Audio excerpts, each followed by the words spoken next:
All right, here we are in 13.1b. I don't know why it's not 13.2, but I'm Chris, and here we are again with a new patch. And as always, I am joined by my friend Jason. Hey, Gracie. Good to be back after our What is a Control Mage War of 13.1. We signed an armistice, and yeah, we both lived through it. I Good think times. we actually had most of that talk after the video, but it would have made for Yeah, an yeah. interesting discussion if we kept it going. And rejoining us for his triumphant return is my ancient friend Nate. Both ancient in the time we've known each other and my actual age. Yeah, So I wasn't as gonna old as go the into more earth. detail. Yeah. It's accurate. I remember things from a long time ago. I remember when the internet was invented, and it wasn't Yeah. by Al Gore. Pangea. Yeah. Yeah, that too. All right, let's get right into the meat and the potatoes. Good to have you with us, Nat. Yeah, definitely. All right, we're gonna skip over some of this mana stuff and go right into the gangplank. And I'm always happy when I see a buff to gangplank because I feel like he's such an incredibly situational champion that he always like needs more consistency. Even if his barrels can get, you see lots of silly videos of his barrels from time to time. I feel like it's so inconsistent that it doesn't really bother me that they have like one hit potential. Hmm. And I don't mind Gangplank buffs either, but this is not one. This is actually a nerf. They reduced his damage growth and the extra damage on crits. That's what I With meant. Maverick. Okay, then I'm very mad. Opposite of everything I said. Rage. So Yeah, it's interesting. When people pick Gangplank, I almost either type or think about typing like, "How's your barrel game?" Because if it's not good, you should pick someone else. you definitely should. Yeah, I Yeah. think he just takes so many hours of time to invest in to be good at. I think Mm. the wise use of his ultimate is honestly like a big, a big kind of game changer in the poor gangplanks versus the good ones as well. You It get a lot of is, the. Mhm. it is, but not as much as the barrel game. Totally agree with that. Yeah. I don't Okay. think that these are particularly big nerfs, though. I think GP will still be fine. He's been pretty powerful lately. Yeah, but every season they like nerf Infinity Edge, so where does it end? Yeah. It'll just be a long sword soon. Well, you'll probably If it like ever what's coming happens. in the items then. Yeah, I know what you mean. I do like that. Yeah. Okay, next up, let's move on to the Donger. Mm. And we got some buffs here, but I am curious as to the rocket buff. His turrets are getting like, I guess it's a buff. They never really get tanky enough to absorb much more than any of the other champions, like pet trap kind of stuff. Mhm. So only the ultimate one is tanky, which I guess makes sense. I don't. I kind of consider this turret buff kind of like neutral. Yeah, like a wash. Yeah, I feel like it's unrecognizable. Now that this buff to his rocket, though, how it's increasing by 10% but losing a little off the top for the base numbers, this is definitely a buff. The one thing I wasn't sure about, and I think it's not the case, but I was wondering if a buff to his W rockets was also a buff to his ultimate rockets, if one was always based on the other. I don't think that's the Mm. case, but I'm not 100% sure. I was thinking it was, but I'm not totally sure. Just looking up the abilities language right now to make sure. I don't think it is, but it might be. Launches 4 waves in quick What succession. do you think, Nate? When I mouse over Hextech Micro Rockets, it shows the rockets and rocket swarm under the same tooltip. So I would assume they are related. But I also, it's possible that I've never played Heimerdinger. If they are related, this is a monster buff because his Yeah. ultimate Oh yeah. rocket swarm has redonkulous scaling. Yeah, it deletes people. For sure. If I this is do like not a see any change to the initial rocket damage reflected in the patch notes. So it's still 135, 180, 225 plus 45% of your AP. So I think you're right. I think they did not change the damage on that. that's a shame because I'd actually be down for more plays with that since it's like Yeah. kind of really hard to hit someone with the whole thing. Mhm. Yeah. I would say that both of these parts are probably buffs overall. I mean, you're talking 60 HP out of 700 once you have a high level on the turrets, and you're doing a little bit more. That's a health AP ratio. Sorry, not a damage AP ratio. Yeah, I agree with you. That part is neutral. But the micro rockets, like you said, you're getting maybe 50, 60 extra damage in the late game, as opposed to 10 damage off the top. This is a buff to Heimerdinger, and honestly, I don't like to see buffs to this guy. It's not that he's not balanced, he is, but he's just so damn annoying to try Oh and yeah. get into, to try and punish. I mean, all he does is just put down a bunch of rockets around you, and even if you make a great play to get in, he just Zanyas. I agree with you, and I disagree with you. I agree with you that a buff to Heimerdinger is always good. I disagree with you that it really depends on just the type of matchup he gets that he's annoying in. There's a lot of champions that can make his turrets extremely irrelevant, like Azir, for example.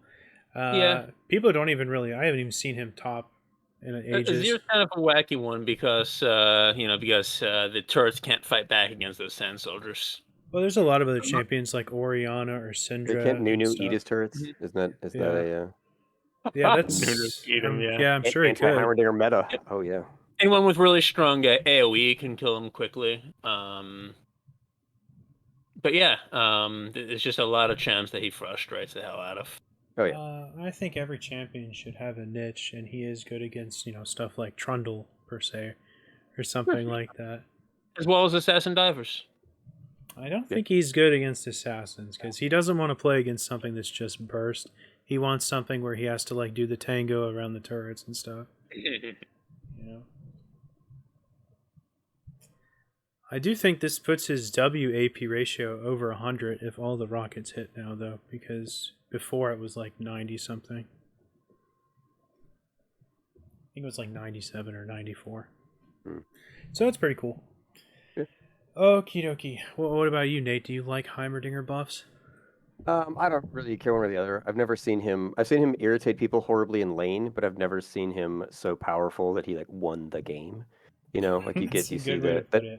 Nasus with 1,000 stacks or Katarina in the old days, and then recently I saw a game where just like jumps in, everyone dies. Heimerdinger's like, man, that Heimer's strong. Well, just wait, his turrets are in one place, but I'm not on the strong. Nexus. Like, So come around and kill him. I looked up the numbers just now, Chris. So you're gonna like this. It's a 99% AP if you hit all five. Yeah, I knew it was something like that. Yeah.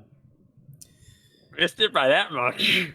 I'm happy they just continue to buff him, honestly. I feel like he's also just super inconsistent. I don't like that he has to basically play almost like a troll to like find success. Yeah. So Oh yeah. I don't want him to be like Singed. I want him to like, kind of be more mage like. You hoping to Yeah. give him like a mini rework at some point? No, I'm happy with the mini rework they gave him several years ago when he was next level garbage. Now I think he's passably decent and has a lot of outplay potential and has a really difficult he has really difficult like combos to pull off to get like the triple laser shot off and stuff like that. No, I like where he is right now. I just want his numbers to be better. I bet if they gave him a rework, it would be like, every time his turret hits somebody, he gets like a stack that he keeps for the entire game. I would be fine with his turrets infinitely slowly upgrading themselves as he acquired something. Because as the game progresses, I feel like his turrets actually become more relevant and not more powerful, and he's more predicated on like that ultimate grenade setup or getting a good rocket swarm off. It's only when he's like got this goofy, I'm gonna sit in the bush with my 4 turrets is he relevant, Okie dokie, let's move on to Castellan. And I was actually kind of surprised to see this, and then I realized I wasn't as surprised because when they first made this change, where they just gave it a flat long cooldown instead of just making it on a charge system, I suspected that it was actually going to be a super strong buff in the late game, and it does make his like slow and his E cone thing really fast later on. So this probably actually just returned it kind of to the levels of power it was before they made that change. Yeah, I mean, Kassadin in the last couple of patches has been really since they buffed. I think they buffed the Rod of Ages in the last patch, right? But I think maybe they buffed it one time before that as well. Kassadin in the last couple of patches has been insane. I'm seeing him. I'm seeing him picked more than I've seen him in several years, and Sure. he's probably winning 75% of the games that I'm in, whichever team he's on. And the only time he loses really is when he's just not working with his team. This guy's Yeah. crazy in the late game, and he almost always gets the chance to scale there. So I'm definitely happy to see this force pulse nerf, because this really is a big part of the damage that he's putting out. Yeah, Yeah. I'd say Kassadin, like a lot of his success is also predicated on that he picked second in the mid lane or wherever he ends That's up, a probably great- mid. He's it's still like- punishable early. Yeah, it's better just like the idea. It's like, oh man, like who'd you pick? Oh, I got it, Kassadin. See ya.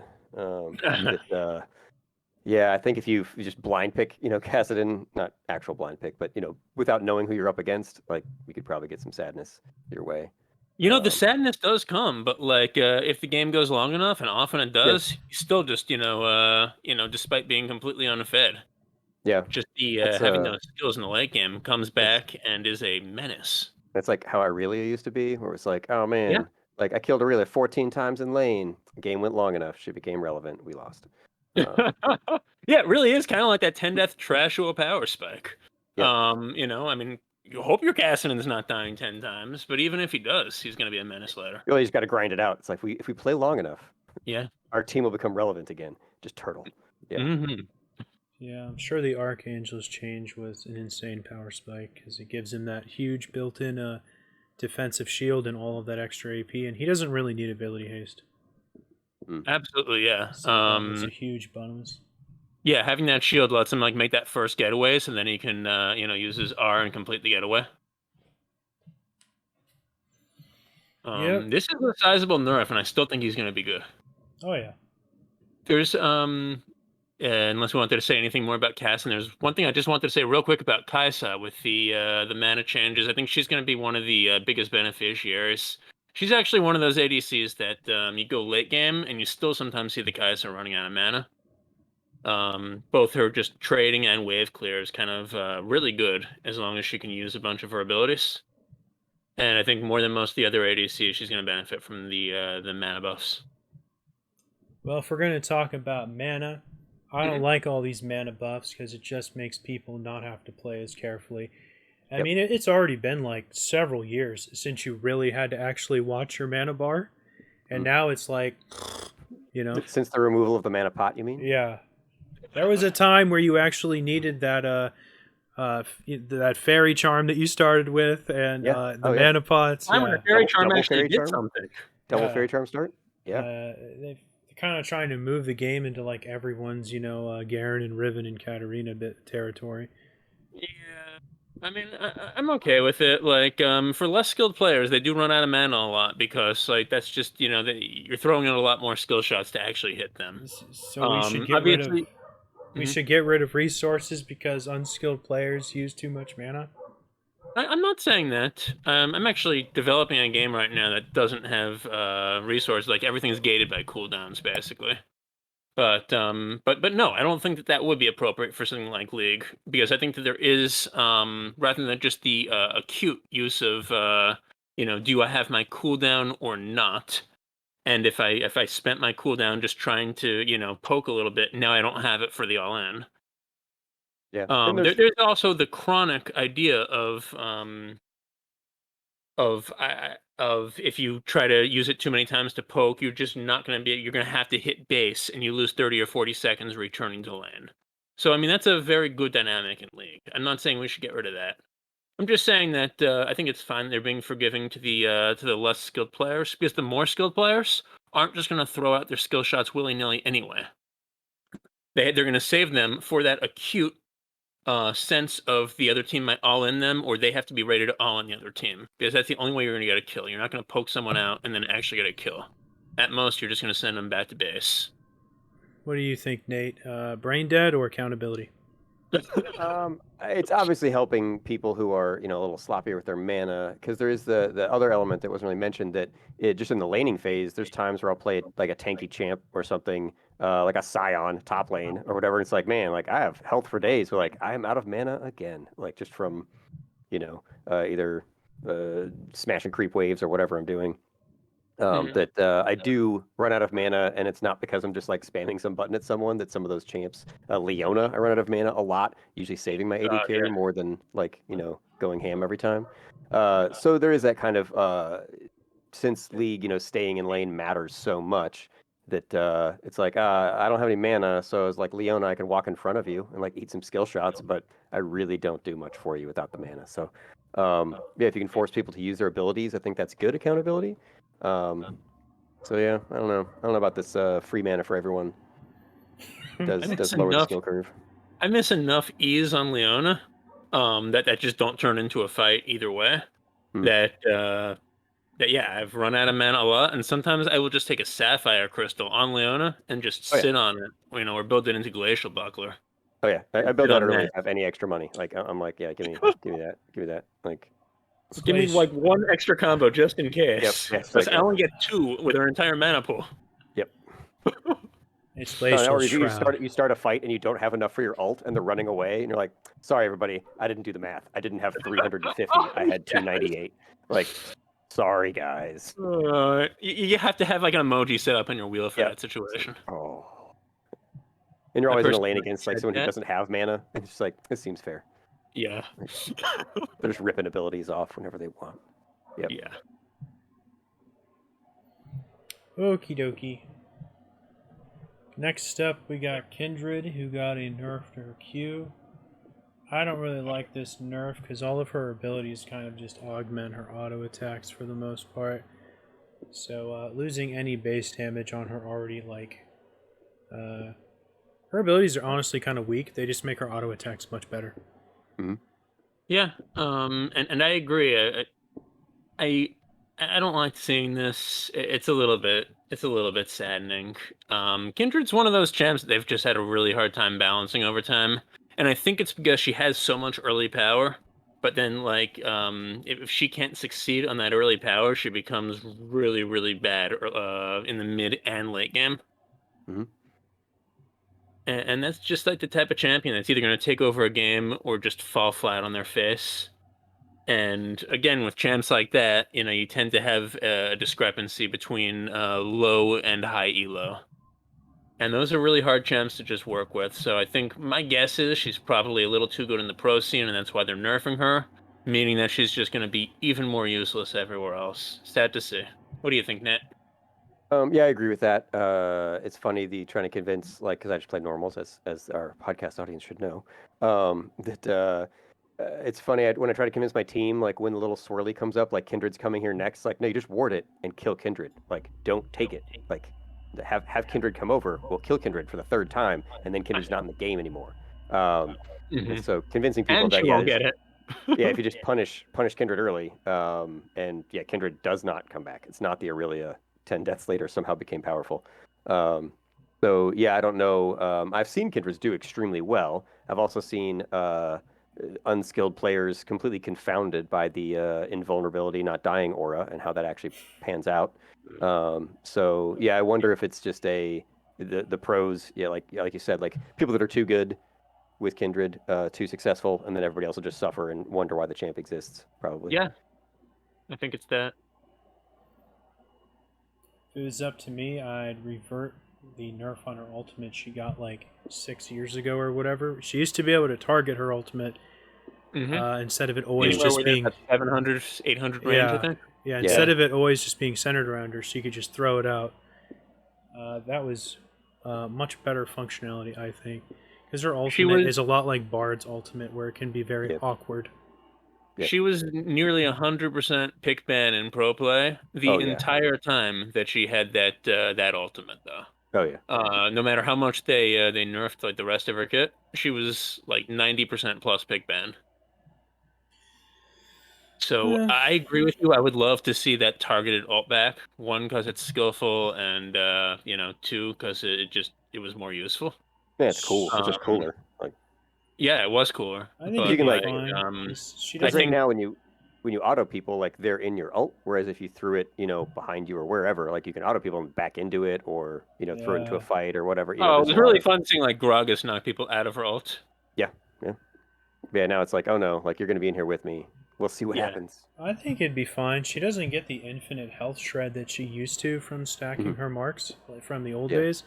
Right. She doesn't get any really great infinite scaling bonuses from collecting the marks anymore. They're nice, but they're not like ridiculous because she's never going to get more than like 10 or 12 in a game, Yeah. basically. Everything intuitive agrees with you. But that's just empirically not how it turned out. I find it so weird too. But just no matter what they did with her while she had that ult, Uh, she was just well, like considered too good. like I said, back then she had infinite Mm-hmm. stacking health shred on her autos per mark she got. She lost that during her mini rework. I feel like when she got like several stacks of that, it gave her like an incredibly powerful built-in Blade of the Ruin King. I think that was way more impactful than the ultimate. I mean, even without the much better ultimate, I mean, look, they're still considering her too powerful right now. I'm not saying they're right, but obviously, like the high elo numbers are showing that. It's a shame. Oh, all right. Okie dokie. Let's move on to Lilia. Oh dear. And I think some of this is just a reversion, if I'm not mistaken. Especially, I think her passive actually launched with that AP ratio, if I'm not Was it mistaken. exactly 1-2? I think it was 1.5 per 100 when she first came out. The other two, I think the Q was also 90 when she first came out. Swirl Sheet, I'm not so sure. That one doesn't even really matter that it even does damage, honestly. I'm almost sure it was. Oh no, it might have been 50. I was gonna say 60. It might have been 50 when it came out. Yeah, the bowling ball is basically something you use just to set up your long range ult. But honestly, like really since the durability rework, especially that swirl seed just hitting someone from a long way off, that can just without even like engaging, that can just basically like 1/3 someone's health if you're pretty fed on Lilia. We have less damage to tanks essentially with the Dreamlane Bow passive nerf, and we have more damage to squishies with the increased AP ratios on Blooming Blows, which I'm pretty sure is her Q, and Swirl Seed, which is the bowling ball. This is a buff to her passive. Oh, it's a buff to her passive too. So this is just an I'd be yeah. Sorry, embarrassed if I made that mistake. yeah. Hey, everybody gets one, Chrissy. You Yeah, already you had want your one free one. one. Turn your ticket in. Done. Yes, here you go. So we have just a straight up buff across the board for her, right? Yeah. Yeah, this is huge. I think Lilia, I thought was already like a pretty decent champion. I'm pretty sure her passive and Q, these buffs are merely a reversion to how she was when she came out, though. Yeah, but lately she's been really good just for the fact that she has that consistent percent health damage against this tank meta after a durability rework, where everybody has more health. I think Lilia's been fine to very good lately, in fact, and to see her get like these buffs across the board, get out there and play Lilia. She's gonna be strong. Yeah, What do you she's think, good man? when she gets going. Yeah. I would say 75% of the time, Lilia in the game, my team, other team, does extremely well. Every once in a while, just shit the bed. But and then sometimes a Lilia, will jump and do the AOE stick swing or whatever, and then my health just disappears. I'm like, wow, that does a lot of damage. It's just Oh yeah. shocking amounts of damage every time. Like I'm still surprised. And Lilia's not new, not that new. But yeah, still get dunked every now and again.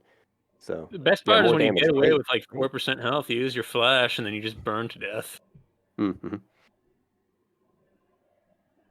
I think she's a cool champ, so I don't mind dying to Lilias that play well. I'm like, okay, your kit's cool. There's some champs where I'm like, man, that's lame. Don't care. Not I impressed. completely agree. I think she's actually one of the most fun champs to have in the game, and I don't even play her. I like her Yeah. too. Yeah. One of the best designs they've done in the last few years. Okie dokie. Next up, we got some nerfs to Maokai, Ugh. and someone was telling me in like a ranked game that this guy was like hot shit or something. I don't really believe it. I've seen a lot of people on my team just taking him in the jungle and then only building AP to my Mhm. head Yeah, scratching I've had a lot of frustration. that too.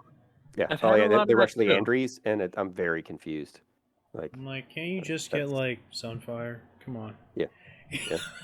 No, You I, know? I lately I've been playing Maokai support and with the flash traption, whatever it's called, the where you can flash on the Oh, you Oh know yeah, Hex Flash. hex flash from like where so in the lane you do like the bush jump slowly, and so then you're in Nice. like the third bush, but they think you're in the first bush, and then you just like wander out and W and then cue them toward your lane partner who doesn't shoot them, and then you die. That's Oh. that's commitment. That's the game, but it's hilarious. But yeah, I just feel Heartsteel because favorite item ever now. And yeah, Tanky Maokai gets work done. Yeah, but And then of course they're pinging you and saying support difference in all chat, right? oh yeah, all day, all day. Yeah.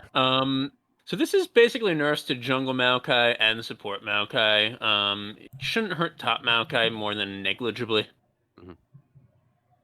But yeah, the AP jungle Maokai I've seen a bunch of recently too. I'm not really sure why. It's performed okay in most of the games I've seen him in. He can fight, but he just isn't as much of a useful like disruptive tank as a full tank Maokai would be.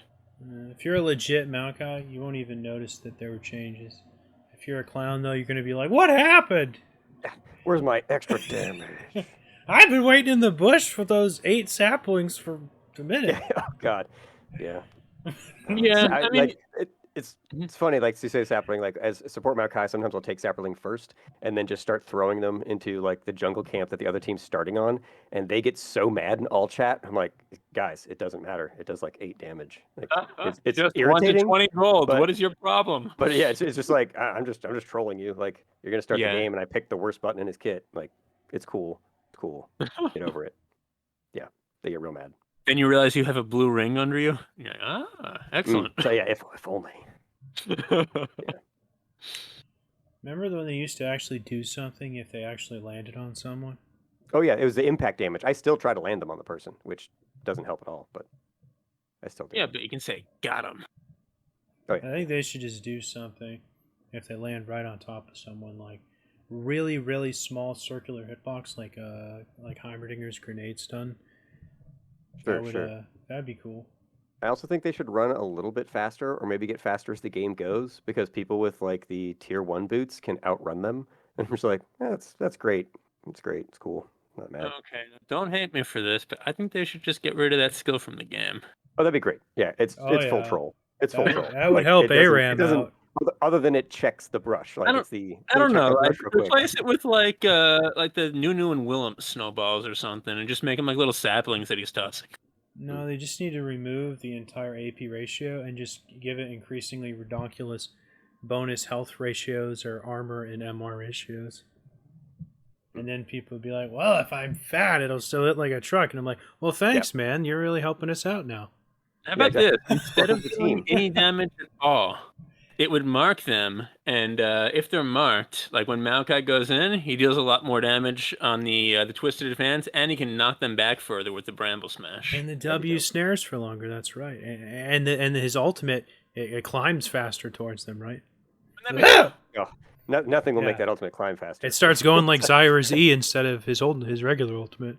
If only. That would be neat.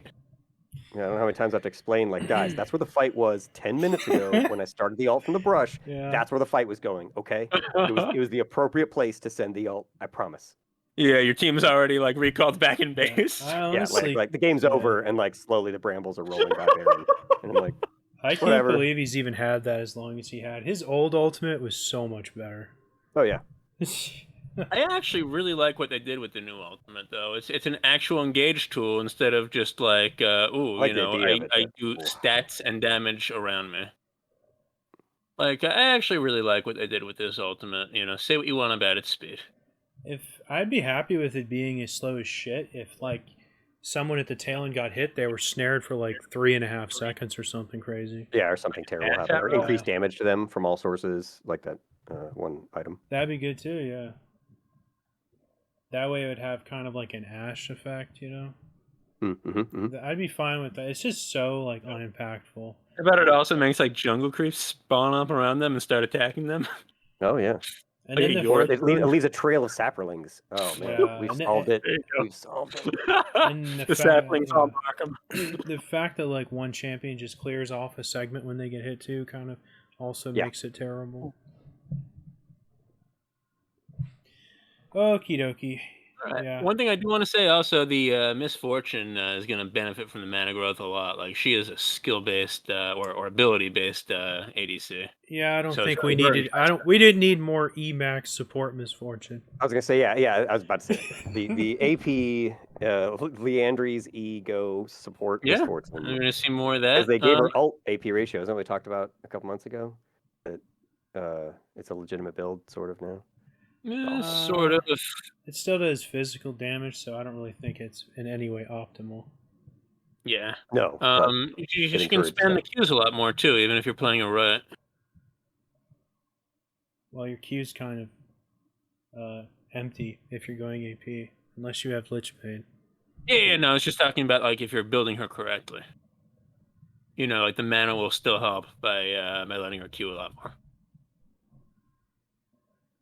Yep. All right, just wanted to get that in there. Sorry. But she did lose those 500th of a mana regen, so they might even There's out. even numbers. Yes, but by level 2, she gets it back. Oh, touche. Okay, next up we have Nami. I haven't seen a lot of this champion lately, so I'm No. suspicious of any changes. Yeah, I'm surprised at the nerf on this one.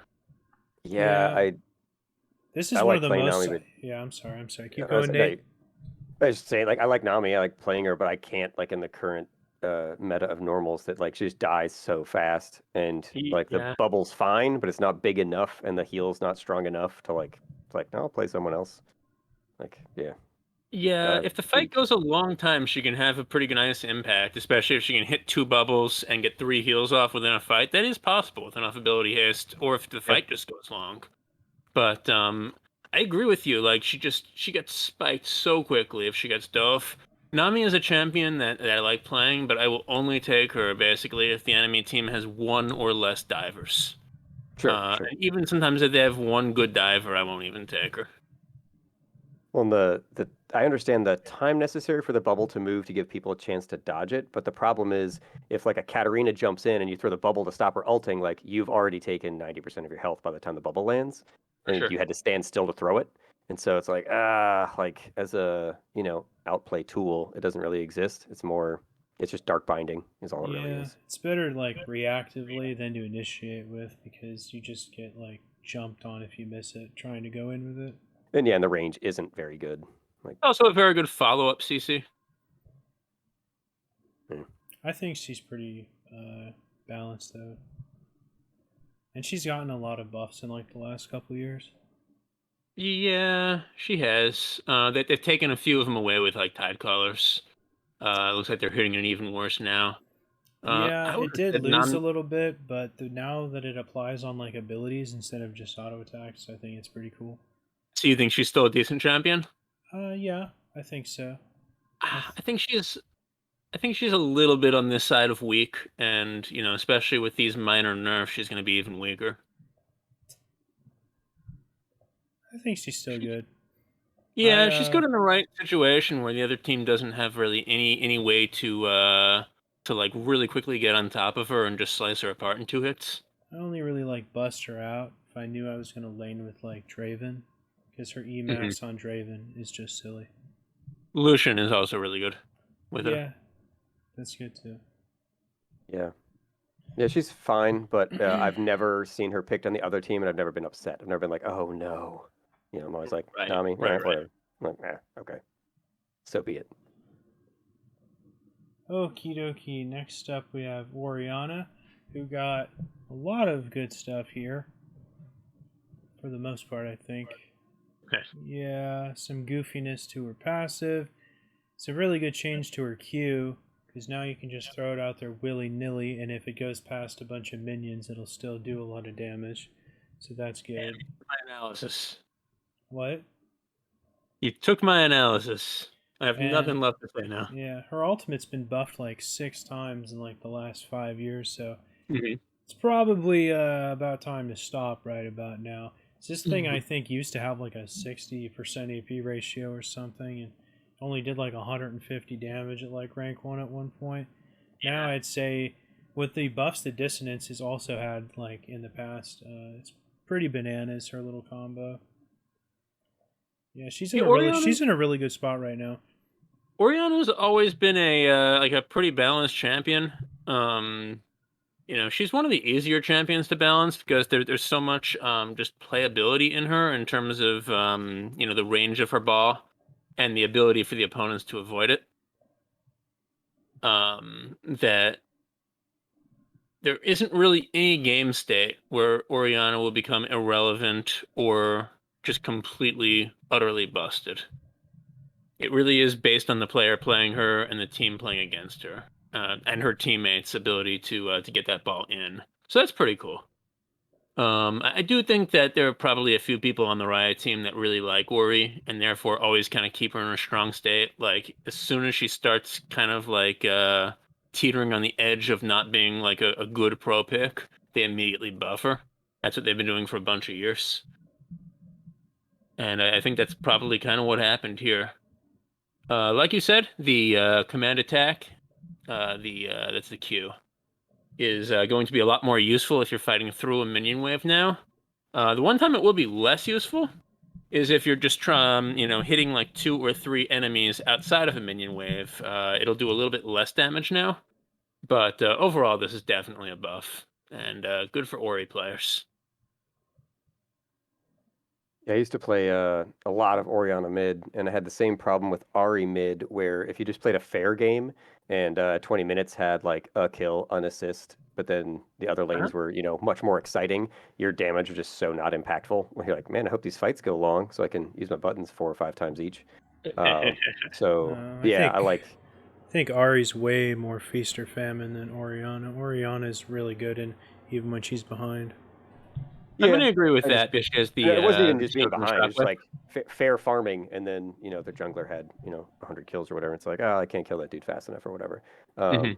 But yeah, no, I like seeing improvements because I think her kit is cool. It's not super hard to play with. You can learn it pretty quick, but it's still skill shots. So respect. I think there's a lot of nuance to it. She used to be one of my favorite champs a Hmm. long time ago. Sure. Well, one thing I would like to see is a buff to the damage of that Command Protect, which goes over a lot of people's head that her shield also damages people on the way to shield someone if someone Hmm. gets hit by that. And that's something that's always been extremely weak. I wouldn't mind if that got a big little tweak. It's I very don't think weak. she needs it balance-wise, but it would be cool. It's very, very weak. Like, pathetic. Okay. Okay, cool, Ella.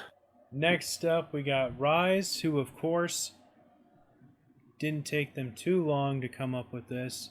That they gave him a huge nerf to his passive to compensate Archangel's reversion to giving bonus AP instead of ability haste. Due to the absolutely convoluted math behind the way his passive functions with like Rabadon's Archangels, I'm not sure if this is redonkulously damning or puts him in line to where he was before. Because it looks like a hell of a nerf just looking at it. Uh, Yeah, my I think this is I think this is very damning. yeah, I think that basically the things like Rabadons, which will give you a lot more AP, that will also mean that you're losing a lot more from Arcane Mastery. From Dispatch to the entire past. yeah. This is I'm sorry. it's okay. This is catastrophic for us. I'm so happy to see it. And I'll tell you why I'm so happy to see it. I've had so many games since those Archangel changes where they just completely overpowered us. I've had so many games, like half of my games this patch, where I get some dumbass mid-rise on my team, who has no idea how to play the champ, uses his ultimate to basically just int into 5 enemies. Thinks he's going to scale all game, never does. And basically just loses us the entire game by feeding everybody on the other team. I've seen a lot of enemies do that and feed my team. Once in a while, you get a good Rise that really just does run the game. But like this is like 20% Feast, 80% Famine. Even when Rise was overpowered, because he's just so hard for anybody below Platinum Diamond to play, even competently. I feel like that used to be true. His last rework dumbed him down considerably. It did, but for whatever reason, like if you're below Diamond, you still suck at him. And I made a lot of effort to play him before this nerf came in because it was a lot of fun. Yeah, like I don't know. Everybody just plays him because he is, in theory overpowered, and in practice they can't play him. They screw up my game, and and whichever team has the Rise loses. So I'm so happy to see him nerfed to the point where he probably won't be 100%, pro play anymore, and we won't have the YouTube channels saying, "Oh, you got to play Rise to climb the ladder," and people are like, "Oh, I should play Rise to climb the ladder. I don't know how to play Rise, but that's okay." They really do sound like that. Some days I think that's all people do. Oh, for sure. What do you think, Nate? I don't play a lot of Rise. I see him in games. His ult still confuses me every time it gets used. It's like, yeah, I guess, sure, whatever. Misses old ult from 100 years ago. But that would be bonkers if he still had that. You're just like go nuts. They go nuts button. Like, oh, I love it. And all your stuff's AOE, even like it was love cool. that. But that was the last time I played Rise. Yeah, in the old normal elos where I live, not a lot of Rises. Completely dunking people, just playing, good old AP mid. So if they had a good matchup, they do fine. If they had a rough matchup, they don't pull it out. Mm-hmm. Yeah. Yeah. So sick of seeing the Rises on 13.1A. Okie dokie. Next up, we got some Udyr, and I've actually been playing him a lot too. I still think he's ridiculously strong. I'm so happy with his rework. I was playing him like top before his rework into some matchups, but man, he is such a monster, man. He is just so much fun to play. His new W just gives him so much like survivability, and everything's just so fun to use on him. I'm just really happy, and this isn't going to stop me from ye old Tiger Max. Jeez. Shout out first of all to Sivir as being probably the third champion that's an ADC that's going to benefit a lot from the mana. Just because they took that away from her spell shield, so she's really been dry a lot recently, and now she'll have a little more mana. As far as Udyr, yeah. I think Udyr they've done a really good job on. And after like 6 different nerfs to his R, which as I called was ridiculously overpowered in its first iteration, it's in a pretty good place now. They just had to, ding it slightly again this patch. Looks like they're taking off a little bit on the Q as well, finally. And yeah, he's in a pretty good place. He can really draw out the fights and have a big impact in them if he does. He's a fun champ. I think he's been a little bit strong recently, just with the way that a lot of the fights do tend to take a long time. And so I think these are appropriate nerfs, and he'll continue to be a decent champ out there. What do you think, Nate?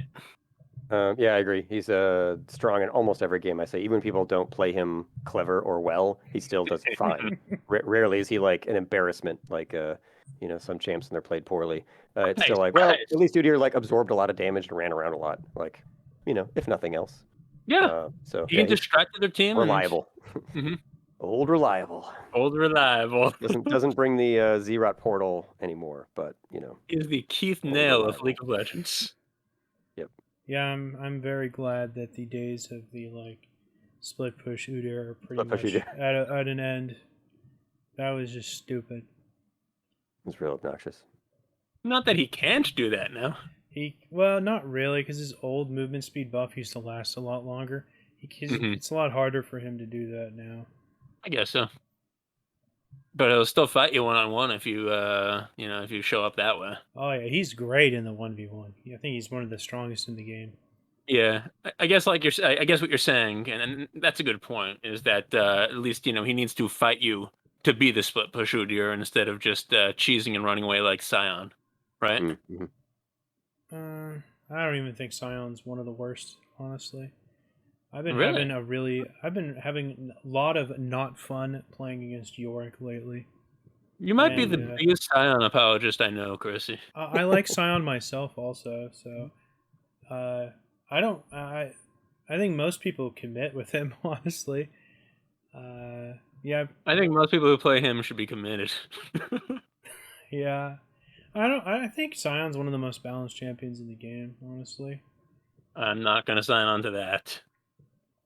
I think he also was one of the best reworks they ever did. If you Yep. firmly remember his old Scion, he was just literally like a Down syndrome warrior zombie or whatever. I don't know. Yeah.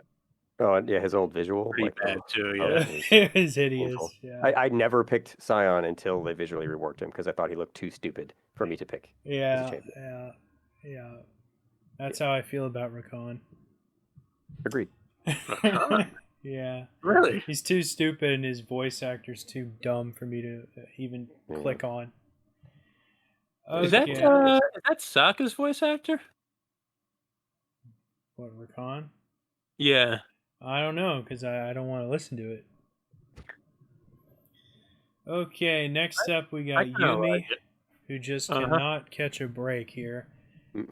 And this is some more insanely damning nerfs here. I think they just want to rework this champion so bad, and Yeah. to do that, they have to convince her play rate. They have to make her play rate go down, and to do that, they need to nerf her into the ground. So they have a rationale behind reworking her. Well, nobody was playing her, that's why we reworked her. And then, of course, right before the rework, she gets changes like this, where now she gives her anchor half the stats she used to. Half. That's just Half of the adaptive force, yeah. and no longer a movement speed center or scaling with her zoomies. The heal's already fucking pathetic, and the attack speed steroid doesn't have a scaling either. So now it's Yep. just poo poo caca. And Yeah, what do we get to bad. compensate? Oh, Nothing. her gimmicky passive is even more gimmicky. Thanks. No, they nerfed that too. Yeah, but the gimmicky part is how it's like impossible to stop her from getting the shield. Yeah. Yeah. I guess, but they just made it easier to stop her from getting the shield because she has to get within 425 range now instead of 500. If you're a Yumi player, that's pretty big. Oh, I didn't even see that part. Wow. Yeah, that's This a is even pretty big stupider attack than range. This Yeah, is it's even awful, yeah. stupider than I thought. I thought she Yeah. still had the old attack range, and she just got a little extra when her passive is up. Wow. No, sir. I- Yeah, I- this Wow. is a kneecapping. And if this happened to any other champ in the game, I would feel bad for them. Yumi, good riddance. Yeah, I don't like Numi either. Yeah, so Yeah. so non-interactive. Like it's so like. Mhm. I Well, will she's- say I played a game Mhm. recently where someone just took Yumi top and did not lose lane. They lost the game, but they did not. The Yumi solo did not lose lane. How the hell does she that- clear? How? No idea. I didn't watch. I've had three Yumis. Like- I've had three like that- Yumis that stopped tower in my stayed up life. They for a both while. had double-digit deaths within 30 minutes. I don't know if it's like maybe she was in all of them, cahoots with all like three of the jungle ganking, and it was just like a wombo. But yeah, she was against like Pantheon or something. And I was like, Yeah. this will be funny. And then 10 minutes go by, and I was like, huh, both turrets still there. How did you not Weird. dodge that game? Oh no, I was all in for that. I was like, the other team has a Yumi top lane. Oh, get it. Like, let's find out. The other team. Yeah, it's the Yes. other team. Yeah, it's the other team. I was confused when Panth hadn't killed her 400 times. Because, like, when Robbie, for example, plays Pantheon, he promises he will get first blood. Like, if he doesn't get first blood, like, at level 2, like, immediately at level 2, like, he just, quits. He's like, I don't care. It's kind of stupid. So, yeah. It ain't mental right there. It was very strange. Very strange to see Yumi up there, but then they lost when, the team fight started. But, Right. yeah, So, I was shocked. Yeah, this is the one champion. I know I'm not supposed to, but I looked at these changes and I said I have to see why they're doing this. So I did look at the official patch notes. Rework. And Chrissy, Yeah. you're gonna like this. You are absolutely right. That is exactly what they're trying to do. They actually, in a very diplomatic way, say it as such. They say that basically the nerfs they've made to her in the past fixed her at normal levels of play, but in the very high levels in pro play, it didn't really affect her that much. So the pro players use the bop and block very well. That's kind of what they were targeting here. But they said that they're doing this as they try to rework her.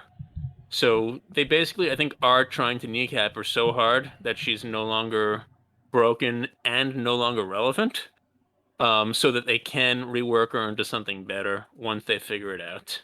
Yeah, they're Um, making her so bad you'll want the rework. Mm-hmm. Yeah. I think they're basically admitting that as such. This is what they did to Soraka in patch. Yeah. See, this is what they'll admit. Think about what they're not admitting to. This is what they did to Soraka, I believe, in patch 4.3. Basically, when they took away a third of her healing. Not As when they well as a nerfed lot of the the other Starfall things. damage. When you'd have a Starfall Soraka going ham on people. The one that infinitely reduced the MR. That's what it was actually. That's what it was. They took away armor good from old the hero. days. They took away a third of the damage. You're right. Yeah, that was the one. Because they just basically didn't want that around in the game, so they made her just ridiculously weak until 4.9, which is when they reworked her into essentially what she is now. All right, let's move on. We talked about Yumi's kneecapping. Now let's talk about one of the craziest buffs I have ever seen in my life. Zoe gets 20 to 30% magic pen, essentially. For everyone. Yeah, while Not they're just yourself, like yeah team while fights, like, while they're see ya. asleep. Oh Yeah. yeah, for everyone. You're right. Yeah. It's kind of like You're asleep for a while. Black Cleaver, basically. Yeah. Yeah. So built-in Void Staff, essentially. It is absolutely ridiculous for a champion who already has like 100 to 0 potential. This is just blows my mind. This is bringing back the nightmares for when she was first released. Mm-hmm. I can't believe this. It's 20 at level 1. Yeah. They could at least made it 5 to 30 or something. This is That's a lot, just especially when it's not shameless, just for crazy. her. That's crazy. That it's So the whole Zoe team. It's like if has- you get slept, you're dead. Like the team will kill you. Like that's Maybe. I mean, Zoe has struggled mightily since the durability rework, because she really does want to try and pop someone when she hits the entire Sleepy Trouble bubble plus a long range Q combo. She has mightily struggled to do that this whole last 6 months or so. I don't think she was And- ever bad against squishy people. No. She wasn't, but even the squishy people could usually survive the combo unless she was uber fed. Maybe they'll limp back to base, but she doesn't get the kill off of it. And this will help her get the kill now, like she used to when she was pretty fed. There is, however, the fact that this is only reducing magic resistance, and it is only while they're asleep, meaning until they're damaged. So that when you're in a game and you're playing like ADC or jungle or top or whatever, your Zoe is going to hit a bubble. Your Janna support is going to walk up and auto the person. And not only are they going to, probably get out of the queue, but they're going to do no extra damage because it was just a physical auto attack. And the Zoe is going to start spam pinging them and cursing them out and probably just AFK the rest of the game by taking your jungle. Well, what do you think, Nate? Is this justified? I don't know. It's when we talk about a lot of those champs that really good Zoe players I see are very hard to kill because they jump around, pull some hijinks. But like a super fed Zoe is not like in my top 10 champs that I think is a big problem. Like I don't want to see one, but just because they only have so many skills that Zoe only has so many buttons that do damage. So in a team fight, like it only comes up. But it seems very strong for the like I said, that other than the Janna example, that you land a bubble and then someone who has a high AP ratio, like even if you just get hit with a dark binding, like a late game, those do 600-700. Like it's like, oh, now it does like 1100 or whatever, depending on obviously how things are going. You really had the Morgana Q on the mind tonight, haven't you? Always. That's the old joke that's not a joke, that the first time you get hit with a dark binding in bot lane, your team reports you AFK. Yep. That's all it takes is one. I think with the changes they made to the client, like it'll actually come up and give you the AFK warning now. Heck yeah.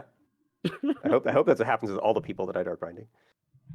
They'll Yeah. ping you first because now there's more pings to use. Yes, many pings will drop, and then They'll just put like 6 bait pings over you.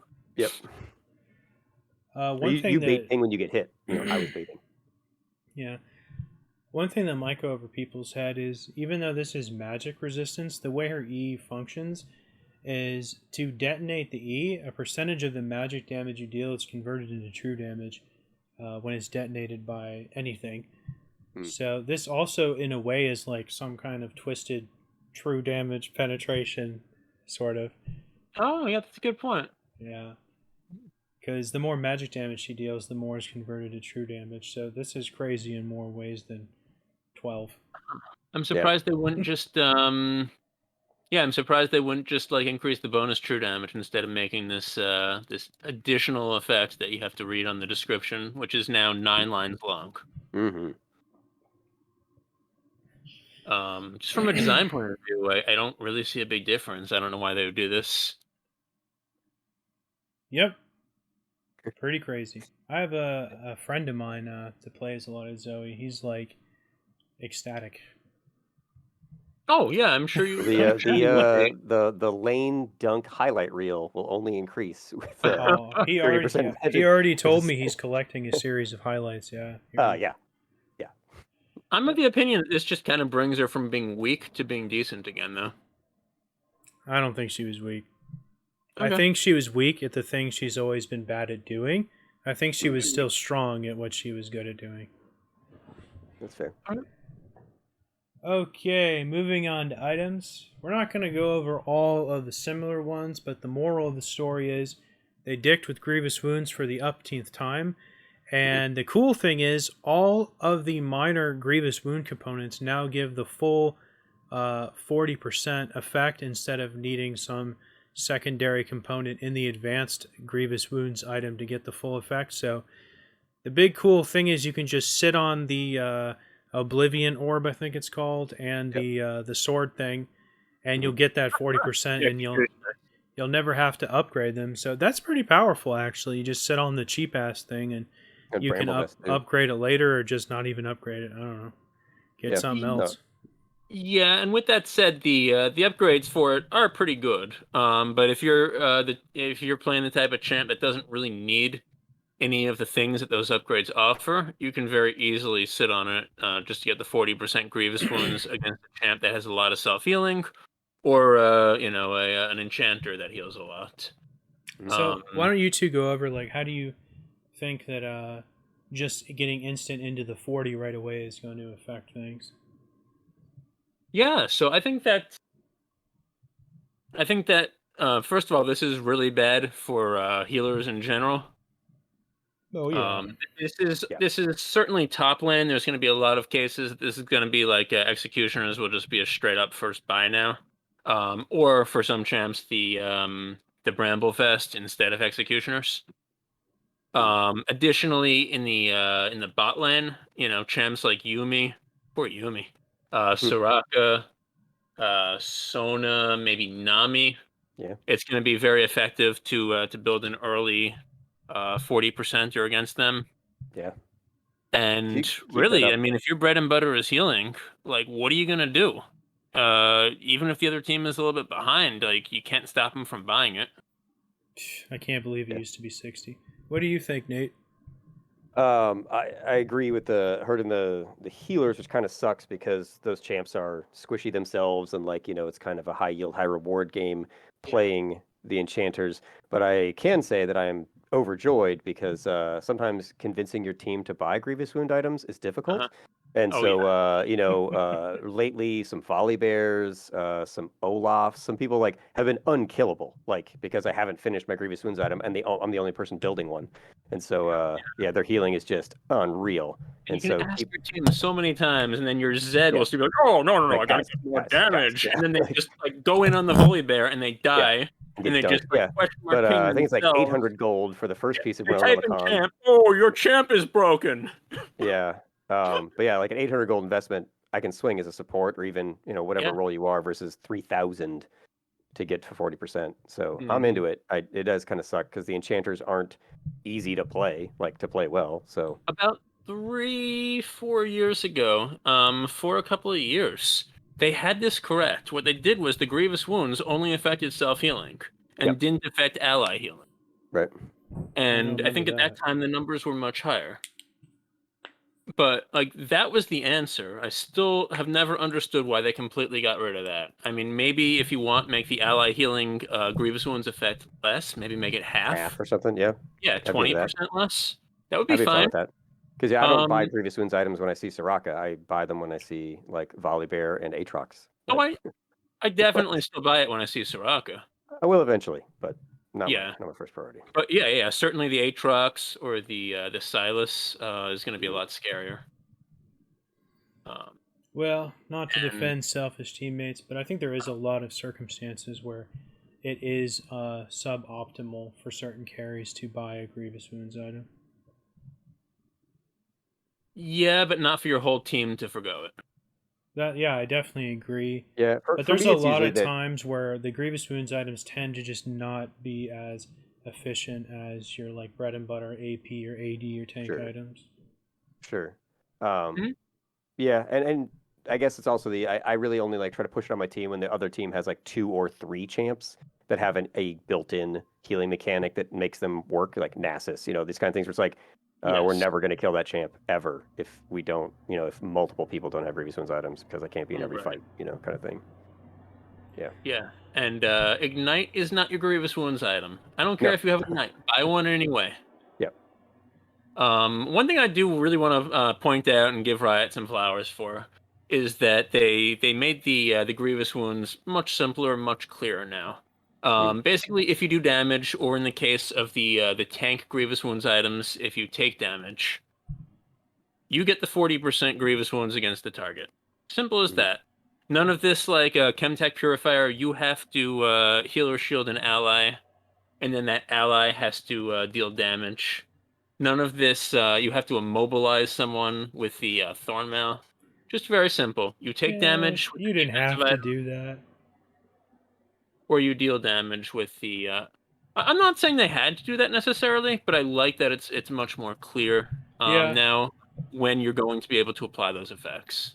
yeah, definitely simple. Hmm I think Okie that dokie. yeah, just buying the Grievous Wounds is a strategic decision. We don't need these like very very tiny little. Is this going to be a 25 or a 40 based on what your actions are? Yeah. Go on. Okay. Done with the Grievous Wounds. We'll talk about the individual Grievous Wounds item stat changes when we get to them, because there are one in particular that is game changing, I think, because it really shakes up the math in the game. We'll get to that when we get to that. But first up, we got Black Cleaver. And I feel like with all of the crazy mythics and all of the new items that have entered the game, I feel like you just don't see this item as much as you used to. And I suspect that's why it's gotten a pretty juicy buff to one of the oldies, the Grady's. And Yeah, this I is totally a agree. very good buff. For some reason, it's just fallen out of favor, even though it's as potent as it's ever been. Yeah, I'm in total agreement with you. I was thinking the same. So we get more attack damage, more health, and this is not the first buff that it's received in a row. It's received a few buffs going back in the last year. I think it's because yeah, you have better items for taking down very high resistance tanks, such as Lord Dominic's Regards is very Yeah. popular for that type of thing. And if you're Um, assassin, you're just going to get more lethality, not Black Cleaver, probably. yeah, exactly. Yeah. So Black Cleaver fell out of favor, even though it always did what it always did. Yep. I think it's Yeah. great. 30 Yeah. ability I'm in. haste, you can't beat that. Okay, next up we got Blade of the Ruined King with an utterly meaningless nerf here, and it's one time it used to be an active effect. This thing where you used to steal someone's movement speed like Malphite's Get Q. away. Yeah, Yep. that was funny. I And always missed that active. yeah, they never should have done that, because I believe So it hard. also healed you too for a little bit. Tiny bit. Yeah, Yep. Like one hit worth. yeah. Yep. I I think it was You literally got 100 away. health, Yeah, you right? got away. That was the beauty of it. It was like, I got to get out of here. Yeah. Yeah.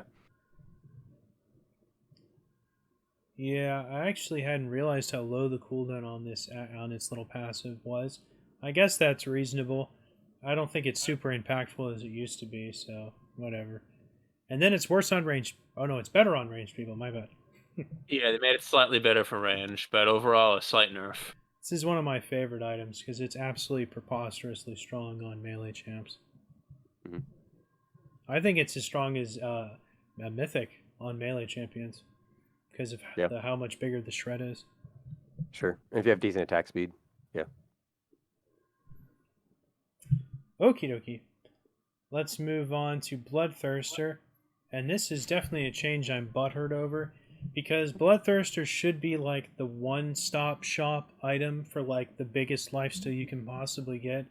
And when they changed this from 20 to 18, I was pretty upset because this should be the one item that stayed like really high, and it should have always stayed at 20 for like that one big ticket lifesteal item in the game. When everything else gets nerfed, this is your big lifesteal item, and it's just a real bummer that not only did it get nerfed once, but now it's getting nerfed again.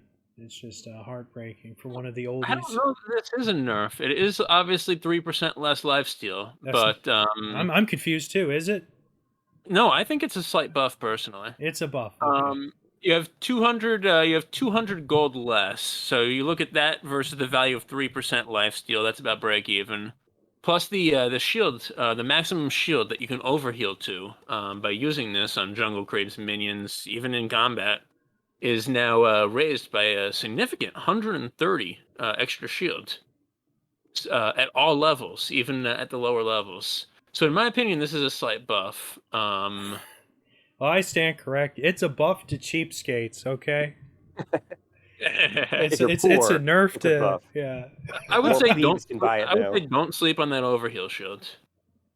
It's good, but the fact that it like dies off if you're not constantly whacking Mhm. on something's kind of a real bummer. If it stayed up once you like drained it up and maxed it out, that'd be really nice, like overheal or something. But the fact that it just dies off if you're not constantly doing something is real disappointing.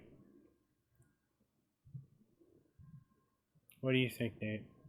Yeah, pretty much somewhere in between your guys' feelings. Like the shield's cool. I usually don't see it matter a whole lot because usually life's like the person with Bloodthirster is being attacked immediately. So, yeah, like if you came in from a jungle camp and had a shield, and you're like, cool.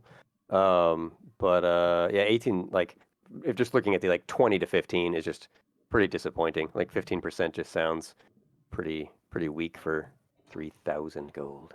I hear you. Especially compared to, was it Death's Dance? Is that the other life steely sword? Death's They say Dance around is it. definitely one of them. It Yeah, used to and it's give just- lifesteal. It doesn't anymore. Blade of the Rune King. Oh, okay. Blade of the Rune Um, King for sure, yeah. I But yeah, do just think the that part other of get my health back items, you know. Yeah, I do think that like when you compare it to those other items, right? Like part of the problem with this is that like all it is like an okay ball of stats that has that shield on it. You compare that to something like the extra speed from Blade of the Rune King.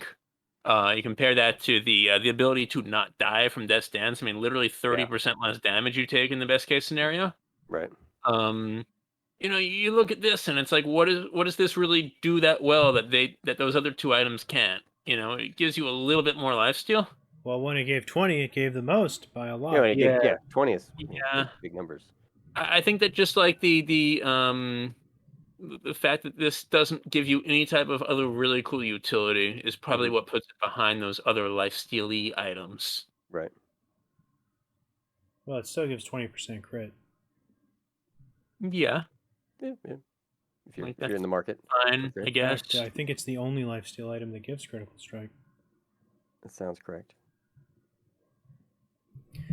Okay, next up is Bramble Vest, and this is a slight buff from irrelevant, simply negates health regeneration levels of damage to, yeah, it's pretty much the same. Great, better Grievous Wounds. I'll take 50% it. more irrelevance. Yeah. I do think that like I do think that there's still like, you know, between that and the fact that it's the 40% now instead of 25, makes it an often first buy in the top lane. Oh yeah, definitely. Like, before you even start like looking at your mythic. Yeah, that's going to be hard to turn Uh-huh. down in a lot of matchups, even against like less Healy stuff like Fiora and Darius. Yeah. Okay, we've talked about some of the stuff. Let's skip down to Chemtech Purifier's stat changes. Let's see. We They did a lot with this one. we lost everything, but we got some heal and shield power. Oh, that's cool. I don't know if I like that. We got a shit amount of AP now. If it's lower than 60, I don't even ever want to buy it in any game ever. Mm-hmm. That's kind of my rule with AP. I'd prefer everything just gave 80, but lower than 60, oh my god. It's like it just hurts to even buy it. Yeah, what was weird with what they did with Putrefier, right? I looked at this, and for a second I was thinking, oh, that makes sense. You want to add heal and shield power because the champs that use the Chemtech Putrefier for its maximum effect are the ones that heal or shield allies. Sure. Then I read it a little bit more, and I'm like, oh yeah, they got rid of that. You don't need to do that anymore. All you do, all you do with Chemtech Putrefier now is you deal damage to enemy champions, and they have the 40% grievous wounds. No healing, no shielding, nothing. So it's weird that this is the point that they chose to add heal and shield power as one of its stats. I think it's just the not Morellos. It's like, oh, you want something other than Morellos? Like, yeah, this kind of is the not Morellos. Yeah. Yeah. I think this is a nerf to the item, even though the grievous wounds is better. Mm-hmm. Like you're losing 5 ability haste, you're losing 20 ability power, and what are you getting? Mm-hmm. A little bit of heal and shield, which 8%. you might be the type of support, a Seraphine or something like that. That's not even going to be like making great use of that. Mm-hmm.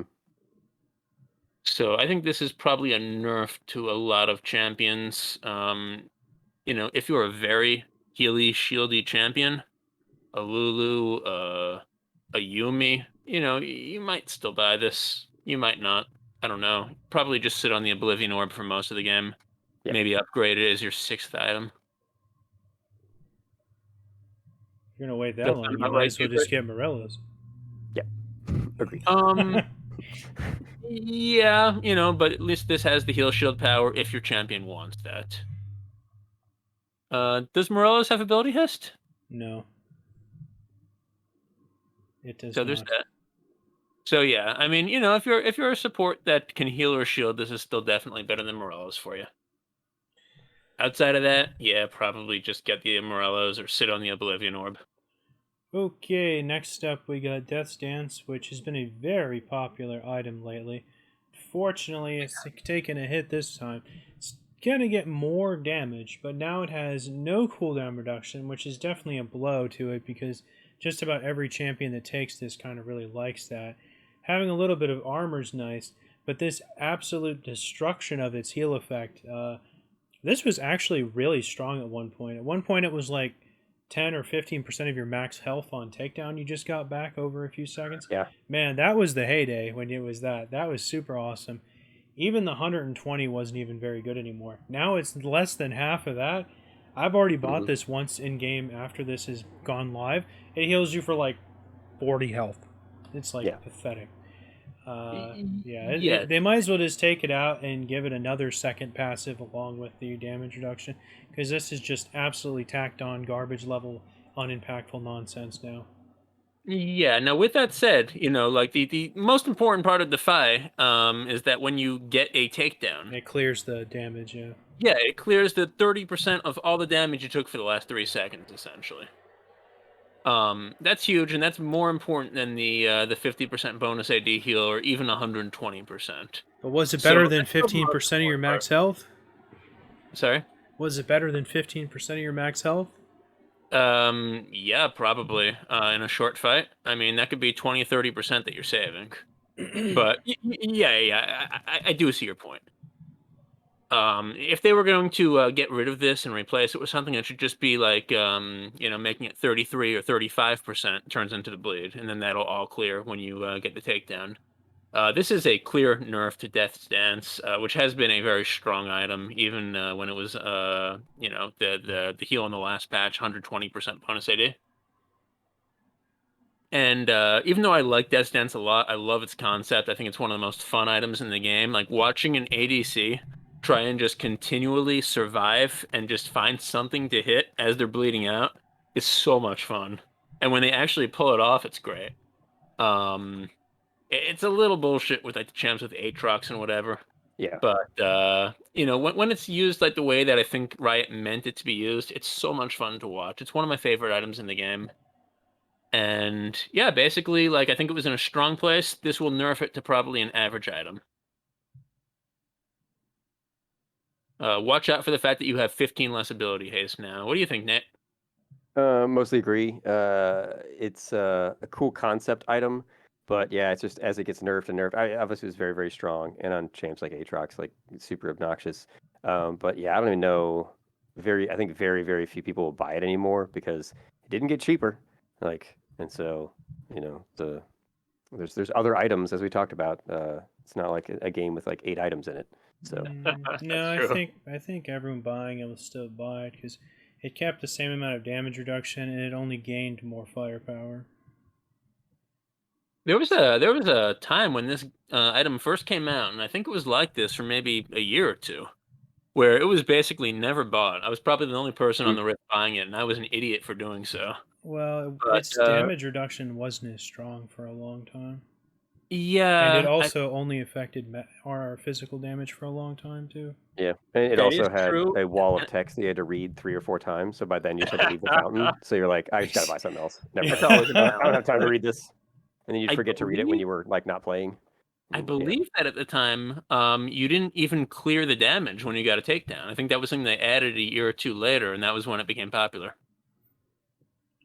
At this point, I wish if they got rid of the ability haste, I wish they'd put like the Omnivamp back. Yeah, Omnivamp would have been nice. That'd be cool. Because several months ago, this used to have Omnivamp. Or a year ago, I guess. I don't know. Okay, next up is Demonic Embrace, and now it is slightly worse on everybody. Yep. Was it too Agreed. good? I think it's just fine the way it is. Yeah. I don't think it's too Yep. strong. No, yeah, It's slightly worse on everybody. right. All right. I'll still build it on Heartsteel Maokai, so whatever. Can't stop me. Okay, now this is a lot more impactful. This change to Eclipse where it didn't have ability haste, and now it does, and it was the only lethality mythic with lifesteal, and now, or sustain, I mean, and now it does not have sustain any longer. And this is actually a pretty big deal because this was the only thing assassins could take for like sustain, and now they just don't have an item they can really take. Yes, you could take Gore Drinker, but that doesn't give lethality. So this is kind of a aberration that I think will be corrected probably the next few patches when they realize that they've kind of statted this like sustain out of like a subgroup of champions, Yeah. They did that a long time ago when they completely got rid of Magic Vamp, Spell Vamp. Sure. And then they replaced it with like Omnivamp on one item in the game. So yeah, I think that like this is intentional would be my guess. I think that they decided, assassins should not have sustain. The whole point of an assassin is they're not supposed to be there for long fights. They're supposed to get in, kill someone, and get out. I mean, that's what an assassin does. So I'm okay with this. I think probably if you think about some assassins, maybe like Kiana, maybe Zed to some extent, Kha'Zix. I don't know if like Katarina AD would want to build this, but she'd be someone who could use it well. Those first are all Dustblade boys. There are like some of those champs though, right? That the ability haste is useful on some of those assassins. Usually an assassin just wants to get in and unload one round of spells and get out. But there's also a lot of bruisers that bought this too. And you see Graves buy this like a lot too. Yes, and that's fair. That this will hurt those bruisers. Replacing the Omnivamp with ability hist. But I think for the assassins who are kind of supposed to be the intended users of Eclipse, at least originally, I feel like this could be good for some of them. Do you guys agree? I don't like it. I Okay. think if they were going to get rid of all of the sustain from Uh-huh. the only option the assassins could take, I think they should have made the armor pen mythic synergy even stronger to compensate, something like that. Well, let me ask you this: why do you think that an assassin should need sustain?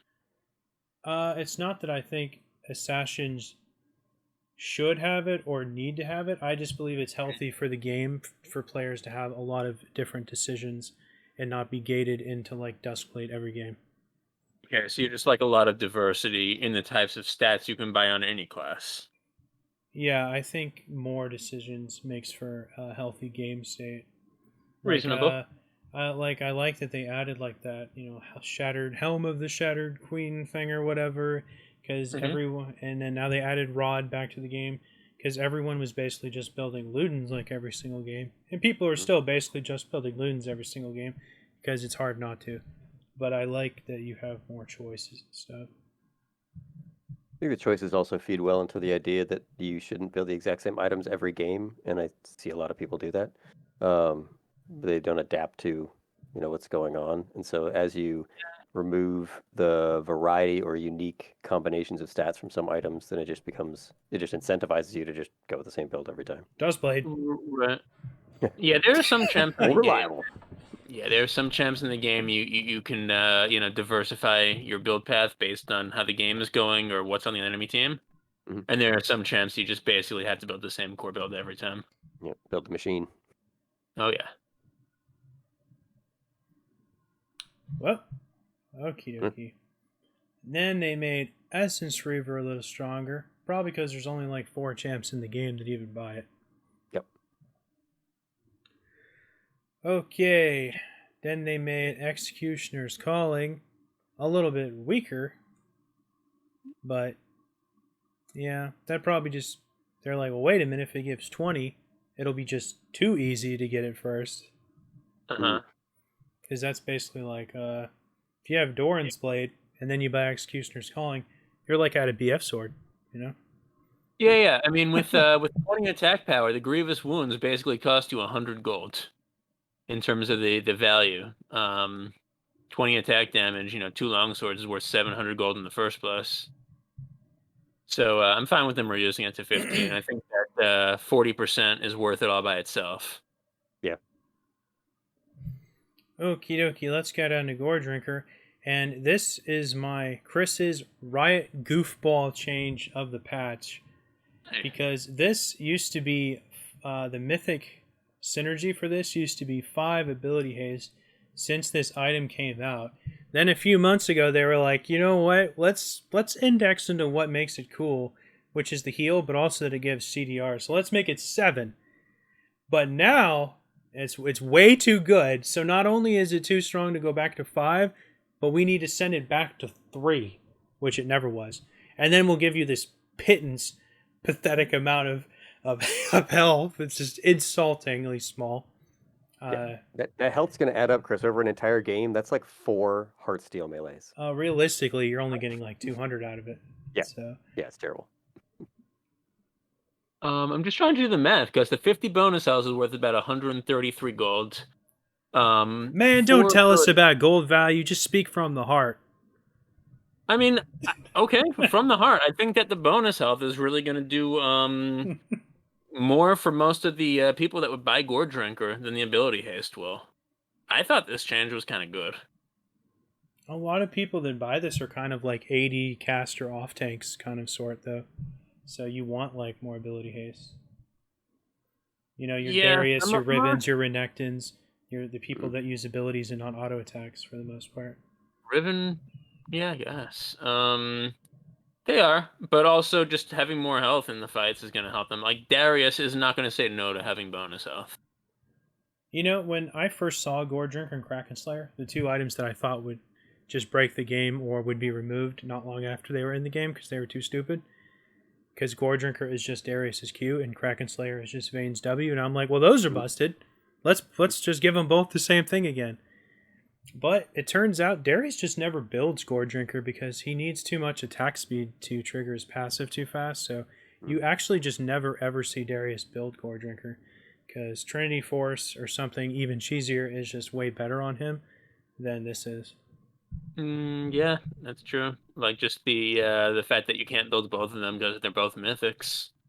I did the math in my head while you were talking. The 4 ability haste is worth 160 gold, so it is actually a nerf, even in that sense. Even though I was ragging on this new bonus health thing it gives, the way that Gore Drinker's heal functions, more bonus health means you are healing from more of your missing health, essentially. Oh, that's a good point. So Yeah. that is something. Although I still think this is just goof town. They should have just sent it back to 5 and then give us 50 for free. Call it a day. Oh, you just want all of your items to be OP so you can be a cheese lord, Chrissy. This is actually one of my least bought mythics. This and Stridebreaker and Prowler's Call are probably my least bought mythics.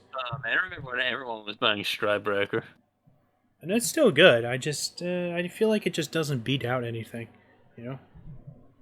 Yeah, I mean the fact that it doesn't give you the bonus movement speed again anymore is just well, it still gives movement speed on attack because it has phase, but you know. Wow, 15 movement speed for 1 second or something. No, it's the phase version of it's weaker than the finished version that's in Stridebreaker and some Trinity Force. I think it's 25 or something. 25 for 1 second. Brilliant. No, that's a big difference when you're like constantly in fights and stuff. Chasing somebody. I don't remember what the name of the little blue knife that builds into it that gives the movement speed or whatever. But I've seen people rush that, and it is a big deal in lane. Okay, next up we got Infinity Edge, and somehow this item getting nerfed like for years and years and years on end makes people just not want to buy it anymore. So I think you just buy it second now because it's too unappealing to buy this item third because there's just too many goofy things in the game now that make it like not even worthwhile now that it doesn't give that insane critical multiplier anymore. So they were like, well, this is a way to make people buy it again. Make it strong as a second buy instead of a third buy. Yeah, so just as a reset for anybody who's just listening to the audio, all of the thresholds that used to require 60% critical strike now only require 40%. And correct me if I'm wrong, Chrissy, I think all of the ADC mythics already provide at least 20% crit, right? Yeah. So basically, yeah, you can buy Infinity Edge always as a second item once you have your mythic, and it will give you another 35% bonus critical strike. So with 2 items, you have 75% plus. This is pretty crazy, and I think you're going to see all the ADCs pretty much, except for a couple that just don't really want crit that much in the first place, building this second. This to me is kind of boring. At least there are other options you can go, like Navori instead. But I don't know. I kind of liked Infinity Edge being the third item after you had a more interesting subset of 2 to start with. What do you think, Nate? Like, Yeah, I'm ambivalent. I agree with that sentiment. The idea that just building it second, it's online, good to go, doesn't require a lot of thinking. It's just like flat damage. As crit goes, like there's no, like it doesn't matter what your opponents are doing. It's like let me turn this damage dial up. In the old days of League, there were only so many stats. So it's like I'm going crit or I'm not going crit were the choices for physical damage. But now with all the choices, the Infinity Edge used to be this pillar item, and now it's just kind of a probably just gonna buy it. No, it's like along everybody's build path. It's almost like just a plugs necessary stepping stone, right? Goes in the second plug slot. And you're like, got it. Moving on. Yeah. Trashuo can build this as his first item now, I believe. Good. And if he does, he will have 100% crit with Infinity Edge and nothing else. I don't think that's true because this only gives 20% chance, and his passive only increases it by like 250. So he would only get like 60% from one 20% item or something. He can never get 2. Doesn't his passive just double the crit chance? No, it's not double. It's like 2 point. It used to be double for a long time. It's like Uh-huh. 2.25 or 2.5, but it'll never be enough for one item to give 100. That would Hmm. definitely be something they would not allow Yon and Yasuo to get away with. You need to. I'm just trying to figure this out. No, his total critical strike chance is multiplied by 2.5 from all other sources. Okay, that's only like 50, not 100, even if it was only 20. I don't know. The item itself gives 20. That would be multiplied by 2.5 to 50. He would get the 35% bonus, bring him to and then the 35% bonus would also be times 2.5, which would be worth I think 87.5% I'm just by confused. itself. Where is he getting 35% of it if he only has The Infinity Edge? Infinity Edge perfection. The perfection passive. Oh, that increases your critical damage multiplier, Damage. not your critical strike chance. Crit strike chance, right.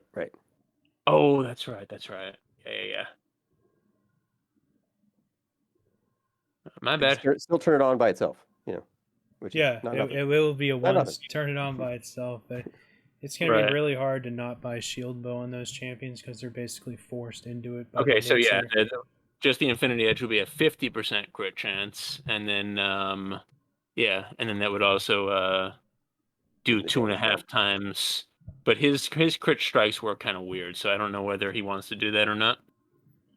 Well, I'm not saying people wouldn't try it, and you wouldn't be dumb to go for the biggest power spike you possibly can first. I Yep. just feel like the Shield Bow is just more in line with their nature of gameplay, you know? Yeah, I agree. Shield Bow is probably better. That's a good point. Yeah, they're just too crazy of champions to not go Shield Bow. It just gives them everything they want. Are Not to there any mention, kind of Infinity Edge doesn't give attack speed, and Shield Bow does give attack speed, and Yon and Yasuo's abilities are reduced by attack speed, not cooldown reduction. Mhm. So, Are there but, any like non-items that can give you critical strike chance? Things like runes or just like ability passives that are seen across a lot of champions. Because I'm just thinking like if you had like just the 10% crit item, the basic non-legendary item, and then you bought an Infinity Edge, that would get you to 30%. Is there any way to just get to 40% easily? uh, Just like with a cloak and an Infinity Edge? I don't think so. Trendemir's the only one that generates 35 to 70 without any items based on his rage thing, or fury. I don't think any other Right. champion can artificially produce the stat. There's a lot of Okay. champions that can do modified critical strikes, but as the stat, only Trendemir, I think, can produce that. I gotcha. So they're basically requiring you to go for your first entire ADC item, and then you build this. Now, if they brought those sweet rune pages back, we could do lots of fun stuff. Can we get back while your ignite's on cooldown, you get ability power? Is that how it worked? So Oh Akali would start ignite. man, You that had was Yeah. like a that was talent like where it was like I season. have to take ignite so I can turn on my other abilities. It's like, oh, what That is this sounds world? familiar, like some goofy thing nobody took. That sounds familiar. Yep. Yeah, that was like the capstone, I think, in each of the No, each of the I don't think attack, it defense, was. or support. I don't think it was ever Mastery. a keystone. It wasn't. No, it was No, in the trees Okay. when you filled the Oh trees no, out. it was actually in the first row, right? Yeah. Well, it was pretty early. It was in the trees though, yeah, where you'd take Yeah. it but on Akali, like for her abilities to turn online, she had to have like 10 AD and 10 AP. And Uh-huh. so you would ignite really early and then like it would turn on all of her abilities, like I remember people whatever your doing starting that. item. yeah, It was just as soon as they saw you in lane. When the game was very complicated. back then there was no support tree. Everything was either just Yep. green, red, or blue. Yep. And at the bottom of the old green one was like Strength of the Ages and the Wind Speaker's Blessing or whatever. Those were the old keystones. Wasn't it attack, defense, and support? Oh no, it was attack, defense, and utility, right? Yeah, something Yep. like that. It was like red, blue, Yeah. and green. But you also got to buy like 5 Heart of Golds and, boots. Call it a day on Alistair. So I remember you could run the gold per 5 quintessences and seals too. Oh, you did that too. Yeah, Because those were there's the no days. discount. There's no discount. You had to buy wards out of your pocket. There was no ward item. Memory serves, I think you could run up to 5.3 per 10 with a room page. That sounds correct. Yeah. Man, those were the days, man. I remember buying Elisa's Miracle every game when I was new.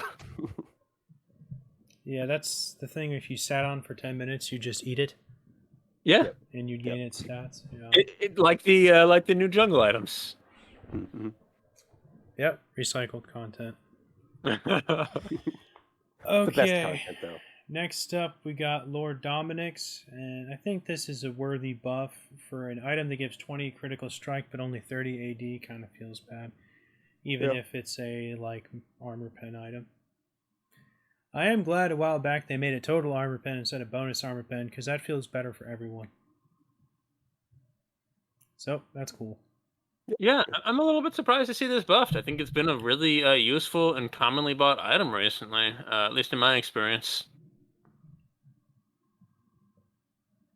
Hmm. What do you think, Yeah. Nate? I see it around, but yeah, that's fine. It's like we said, like 3,000 gold should get you, more than just whatever the one stat is. So yeah, five AD, go for it.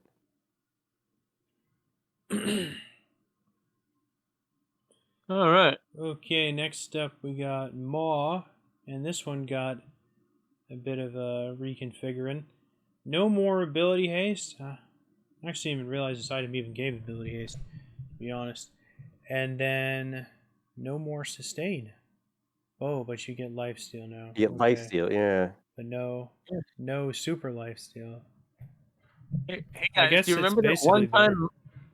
Do you guys remember that one time that Maw was useful? That was nice It's while it lasted. yeah. Yeah, It's this Uh, item was irrelevant for so long. They finally made it good, and as soon as they did that, they just I mean, it's niche at best again with these changes.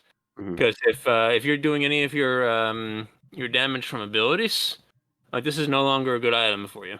Yep. but if your ability scale on AD, isn't it better? No, you don't get Omnivamp anymore, and you don't get ability haste. It's true, but I think as it sits right now, it gives the biggest MR shield that it ever has right now. And Yeah. there was a point in time where you kept the bonus lifesteal until you were out of combat. So Yep. after it triggered, you just keep on going until you were done shooting or dead. So that was cool. The way it works now, I think you only get the bonus lifesteal for a certain amount of time after the shield triggers. Like 5 Yep. seconds. It's Yeah. 5 seconds here. Yeah, Yeah. that sucks. But you can but isn't it if you deal damage, take damage, it renews? Yes. So like Mm, as long as the fight is going and not a chase or something, you could keep it going for Yeah, the that's fight? fair. Question mark. Yeah, I see this item. I always think about buying it, and I almost never buy it. It's one of those. I'm like, I I could know, build a yeah. mod because they have an AP assassin who's really like causing me problems as an AD carry or something. I'm like, nah, let's buy something else. Yeah, Yeah. I think if the shield like was any type of damage, it would be a lot more useful. Obviously, it would also be less unique. Mhm. Yeah, I never buy this either because I'd rather have an MR item that gives health, or if I Yep. want more damage, I'll just keep building my regular build. Exactly. Yeah, you'll just try to kill that mage sooner, or like you said, get health end. A proper way to not die. Okay, Yes. next up Hmm? is Morellonomicon, and this is one of the most consequential things I think they changed this patch.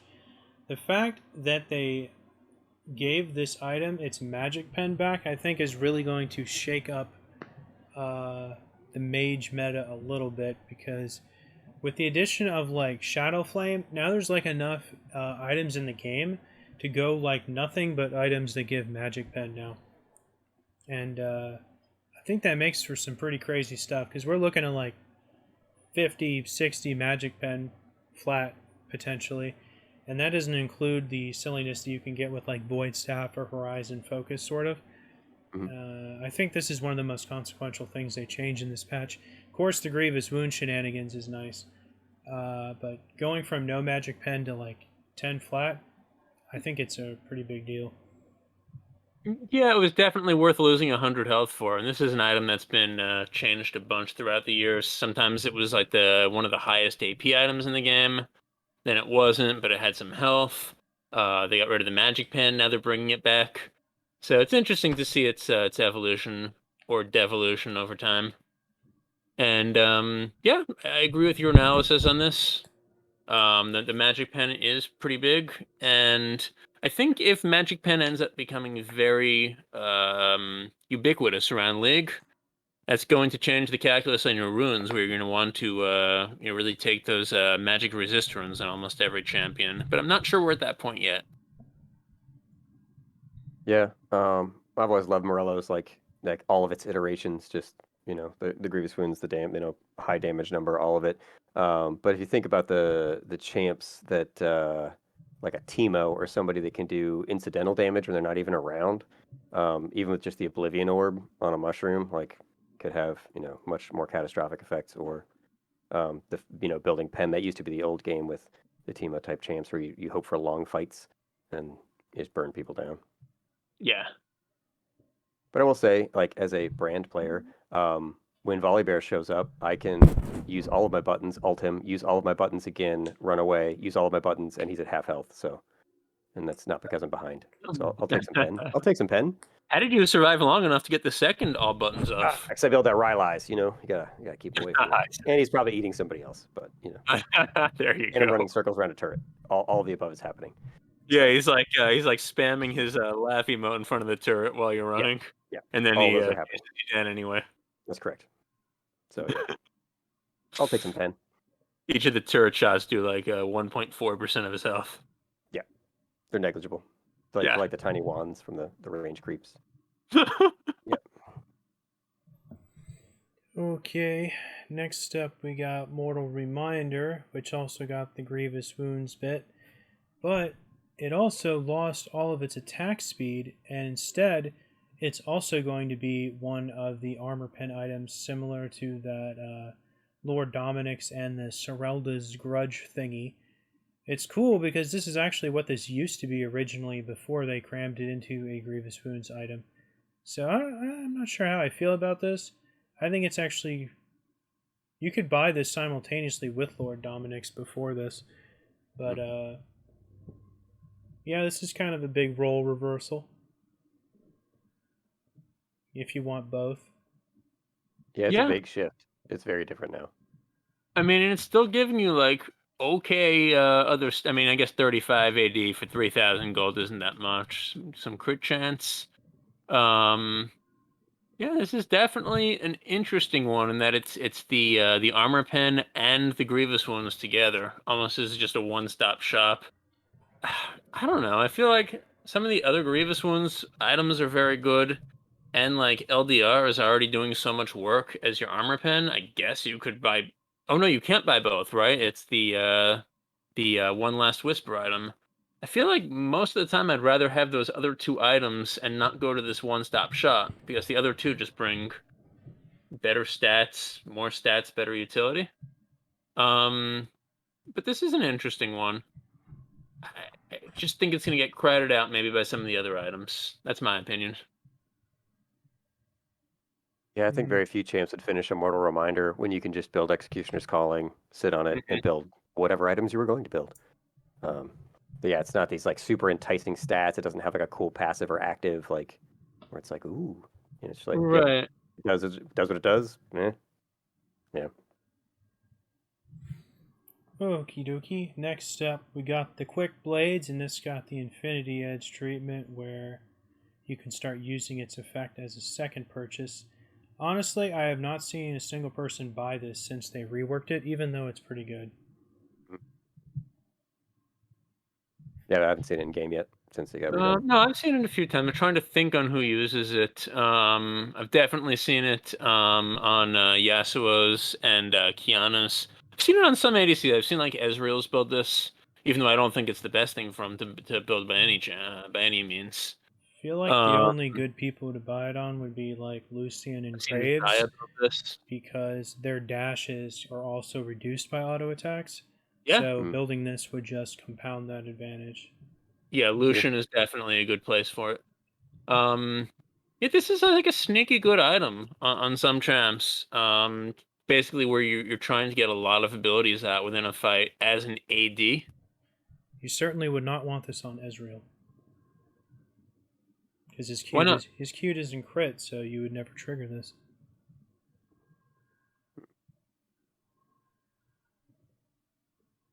Yeah, I think it's cool. Like the text on I it mean, a is good cool. Ezreal but- is still going to be basic attacking. Yeah, Yeah. but most of them, I feel like, are just going to be They just queuing. use those buttons. They're going to be putting their one hand over their eyes, and then the other hand's Mhm. going to be queuing. Yep. I guess, but the good ones, yeah, are going to weave in basic And- attack, and that means they can get a lot more Qs off And because jump in closer so they can't the- escape later. the attack doesn't need. Yeah, oh yeah, the wild turtle. Yep. Love those Ezreals, but yeah, like the basic attack doesn't need to crit to reduce the cooldowns. So although that synergy isn't really there, like you were saying, Chrissy, it still makes sense that if you want to be using your Q a lot as Ezreal or as one of these other like ability-based ADCs, it can be a useful item. Yeah, like I said, I like the text on it. I think it's like a cool item. It just doesn't apply to the champs in the game very well. But it's like a couple, but like it's cool. It's like, oh man, like your attacks like reduce Yeah. your abilities, and you can spam through your abilities faster and like go nuts with all your I buttons. feel like But I would love to have a mage version of this, even That would if be it was a mythic. Yeah. Yeah. I'd be into that. Seems like most of like the really cool most of the really cool passives in the game are given to the AD items. Correct. I don't think that's true. I think everyone's got some cool stuff, except supports. They get boned. It's always great. Yeah, supports get I shield you and remove effects. So yeah, again. Yeah, Shirelia's, Locket, garbage. I think a lot of the support stuff sucks. I think the newest thing, that Even Shroud, is the best thing they have. Yeah, it's cool. That one's pretty good. Yeah, and that's only good for some subset of I don't even supports. think Imperial Mandate's very good either, to be honest. Not really.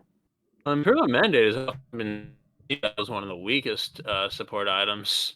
I'm a bigger fan than most. Yeah, Locket can go to hell.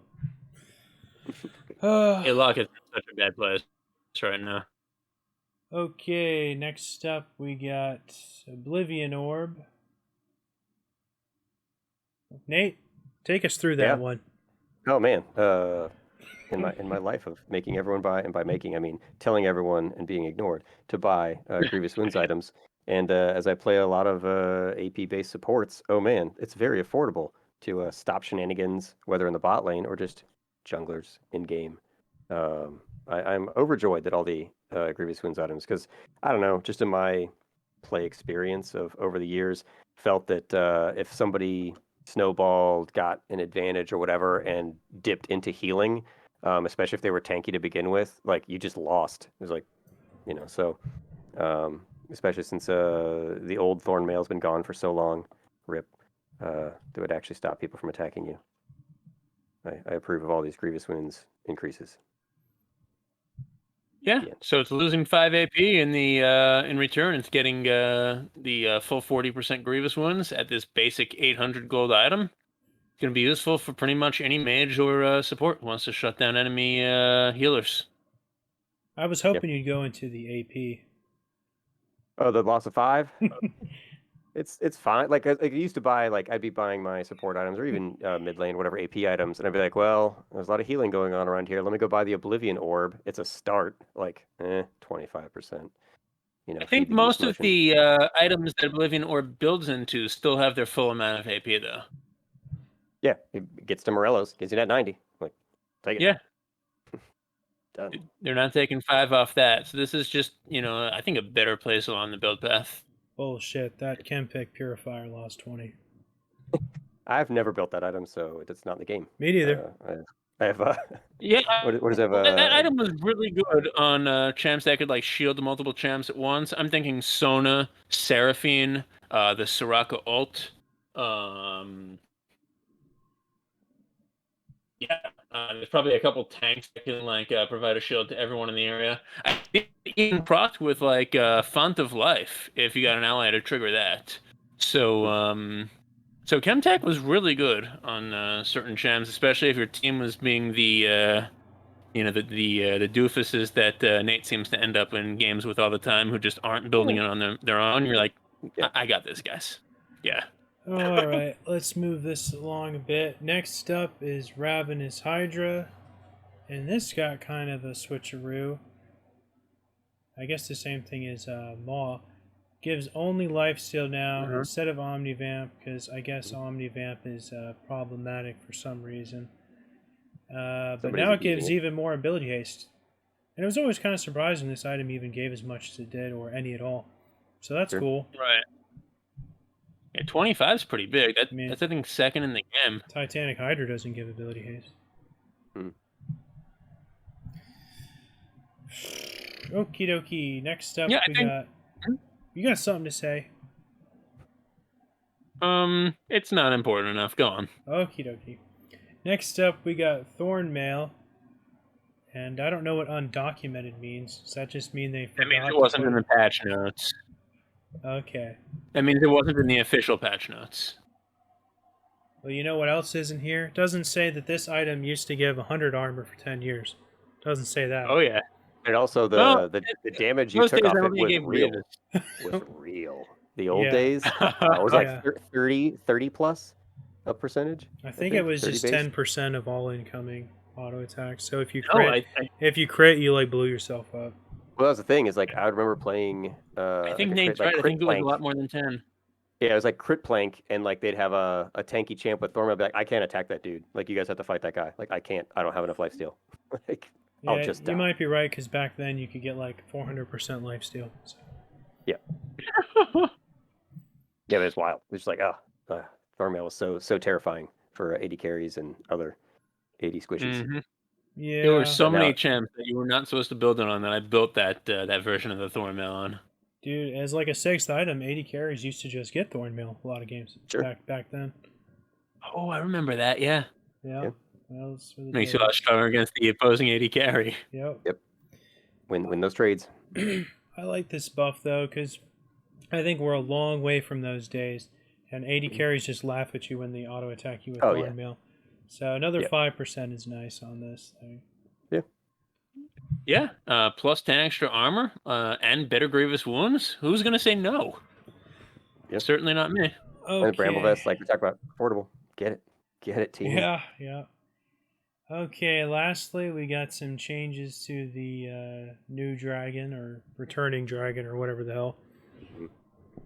We got more tenacity and more heal and shield power, and I really like that because I play a lot of Shen, and it's always funny when you happen to get 2 or 3 of these. Feels good. Yeah, 18% extra heal and shield, and you need to do more of that damage and take less damage while you're low if you have the soul. Always nice. What do you guys think about the new Chemtech in general? I think they've done a pretty good job with it. I gotta be honest, I feel like it just doesn't spawn as much as the older ones.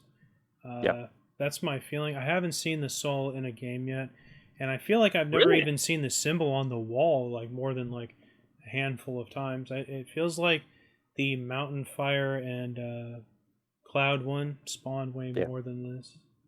I agree. I must have been stealing all of your Yeah, Chemtech. you're blessed. dragons. You- They're in you, my game a lot. Harvesting our Chemtech drakes. But it'd be cool if it did show up. That's a cool ability. Okay, not gonna go into these epic ARAM changes, but it did say that the death timers were reduced in URF, so that's a hoot. Alright, well that does it for 13.1b. Apparently there is going to be a 13.2. I read somewhere that like Riot servers got hacked or some shit, so they couldn't put out the rest of the patch for whatever Yeah, reason. so there's I don't know why they couldn't put out the patch, but basically their source code was stolen. So some no. pirates are actually trying to sell League's spaghetti code for $1 million right now. Oh, good. And my guess is they're gonna find someone because basically, if you had the source code, it's a lot easier to make cheats and ways to to basically script in the game and not be caught, as well as ways to maybe hack accounts as well. I approve. But Mix it up, keep it definitely spicy. nobody's going to want it for the code. Oh, that's interesting. Yeah, it's a dark world out there. This is why the internet can't have good things, man. Correct. All right. Well, that does it. You guys have any final remarks? Once you know the path, you no longer need the map. Uh-huh. All right. Well, we'll see you guys next week.